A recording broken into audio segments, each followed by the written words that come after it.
কেমনে যেদিন যায় আমার কেমনে যে রাইতে যায়, একা একা রাত্রি কাটাই কেহু পাশে নাই।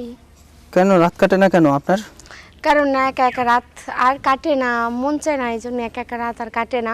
এই জন্য যদি একটা মনের মানুষ পেতাম, একটা ভালোবাসার মানুষ পেতাম, তাহলে অবশ্যই তার সাথে রাত কাটাতাম, এটাই আর কি। তাই? হ্যাঁ, একটা মনের মানুষ প্রয়োজন, বিশেষ প্রয়োজন। ভালোবাসার মানুষ যে সব সময় আমাকে বুঝবে, আমাকে ভালোবাসবে, এই জন্যই মানে তার বুকে মাথা রেখে ঘুমাতাম, এটাই আর কি। ও তাই? বুকের মাঝে মাথা রেখে ঘুমাইলে কি হয় জানেন? কি হয়? চুরি হয়। কি বলছে? হ্যাঁ। আমি তাকে শক্ত করে ধরে রাখবো, সে মানে তাকে কোনোদিন কেউ চুরি করে নিতে পারবে না। ও তাই? চুরি কি বুঝেন? চুরি কি বুঝেন? চুরি করেছে আমার মনটা। তারপরে? তারপর টুক বলা যাবে না, নেগেটিভ। নেগেটিভ? পজিটিভটাই বলেন না। না, একটু পজিটিভ হচ্ছে না, রিমিক্স ভুলে গেছি। তাই? হ্যাঁ।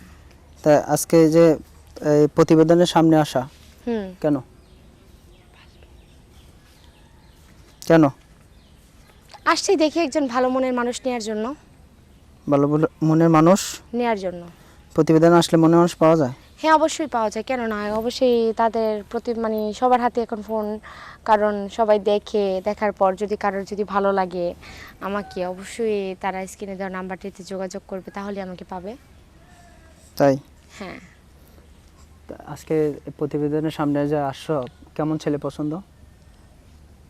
কেমন ছেলে পছন্দ? মোটা, চিকন, কালো, হ্যান্ডসাম, স্মার্ট? মোটা, চিকন, কালো, স্মার্ট, হ্যান্ডসাম, তাই বলতেছো?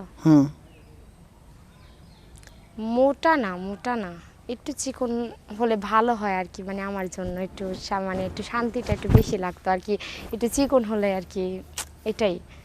কারণ মোটা হলে তো আমার কষ্ট হবে, কারণ এত মোটা মানুষ কেমন, বুঝেনি তো। মোটা মানুষ পারে না বেশি? আরে পারে, ঠিক আছে, মানে উঠলে তো আমার অনেক ব্যথা লাগবে আর কি, এটাই। উঠলে ব্যথা লাগবে? হ্যাঁ। এই কারণে ই হয় না, হ্যাঁ। ফিল আসে না? না। অনেক কিরকম ছেলে হলে ফিল আসবে?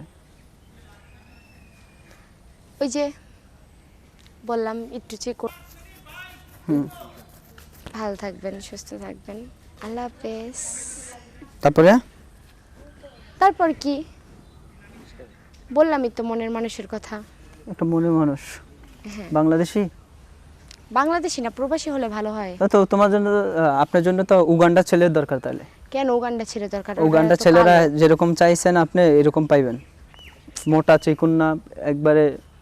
না না না, নাইজেরিয়া যে ছেলেগুলো নিগ্রোর মতো দেখা যায় আর কি, ভালো লাগে না, এটাই আর কি। এত নিগ্রো ছেলে ভালো লাগে না কি? ভালো লাগে না? একটু রুচিতে মানুষের একটু টানা উচিত না? একটু রুচিতে টানলে তো অন্যরকম আর কি, এটাই। তাই? হ্যাঁ। তাহলে একটা বাংলাদেশের ছেলেই পছন্দ তো নাকি আপনার? হ্যাঁ, তাহলে হবে, বাংলাদেশি হলে হবে, এসে হলে হবে, এটা আর কি। বাংলাদেশের ছেলে হলেই চলবে? হ্যাঁ। তাহলে উগান্ডা যে গেলাম না নাকি? নাইজেরিয়ার ছেলেদের দেখলাম না, দেখলাম এলো। এখন শুধু বাংলাদেশের ছেলেরা যারা যোগাযোগ করতে চান, অবশ্যই অবশ্যই আপনারা কমেন্টসের মাধ্যমে জানাবেন এবং কি পাশে থাকবেন, অন্যজনকে দেখা অবশ্যই স্ক্রিনে নাম্বারটিতে অবশ্যই যোগাযোগ করবেন। হ্যাঁ। আপনার বাসায় কে কে আছে? আমার বাসায় আমার বাবা আছে, আমার মা আছে, সবাই বাবা আছে, মা আছে, ভাই বোন নাই? ভাই বোন নাই? ভাই বোন না, আমার ভাই বোন নেই, আমি একা। একাই? হ্যাঁ। ভাই বোন কই? আপনার বাবা কি করে? আমার বাবা বাইরে ছিল, তো এখন দেশে চলে আসছে। এখন বাংলাদেশে আছে? হ্যাঁ। কৃষি কাজ করে? না না না, কৃষি কাজ করে না, তো একটা ব্যবসা করে। ব্যবসা করে? হ্যাঁ। দর্শক, তানহার সাথে আমরা কথা বললাম। তা আপনারা যারাই এতক্ষণ কথা শুনলেন, তানহার মনে মানুষ হতে চাইলে কীরকম ছেলে পছন্দ, আপনারা তো অবশ্যই ভিডিওতে দেখলেন, শুনলেন। তা আশা করছি সবার ভালো লাগবে। পাশে থাকুন, সাথে থাকুন। আল্লাহ হাফেজ, বিদায় নিচ্ছি।